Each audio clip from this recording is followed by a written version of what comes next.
صباح الخير يا شعب بلدي. على قد ما تقدر تعمل خير اعمله.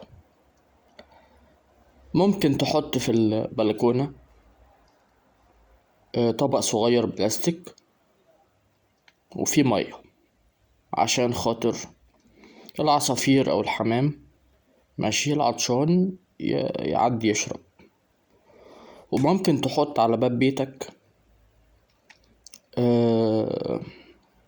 الناس اللي هي يعني مثلا هتجيب كيلو لبن وغليته تمام التمام، جيب كوباية زبادي صغيرة وحط فيها شوية لبن وحطه على الباب بره. جبتلك مثلا 3 4 5 زبادي، حط واحدة منهم على الباب بره. ومثلا جيب عيش بلدي، حطه في شوية مية لغاية ما يطرى خالص.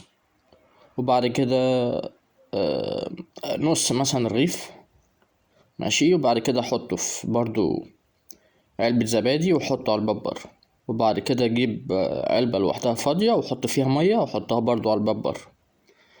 القطط كتير جدا في الشارع وبيدخلوا عمارات وبيطلعوا، وربنا يكرمك هنا عند في البلكونة عند الحمام، ويعني اللي هو ايه، بتعمل ثواب وربنا يكرمك في الحالتين.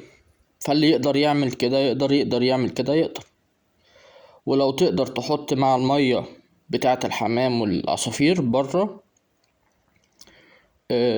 اي حبوب، سواء رز او غيره، بان هم لو جعانين يشربوا، لو جعانين سوري ياكلوا ويشربوا، مفيش مانع، يبقى كويس، خير جميل جدا. وربنا يكرم الجميع يا رب ان شاء الله باذن الله.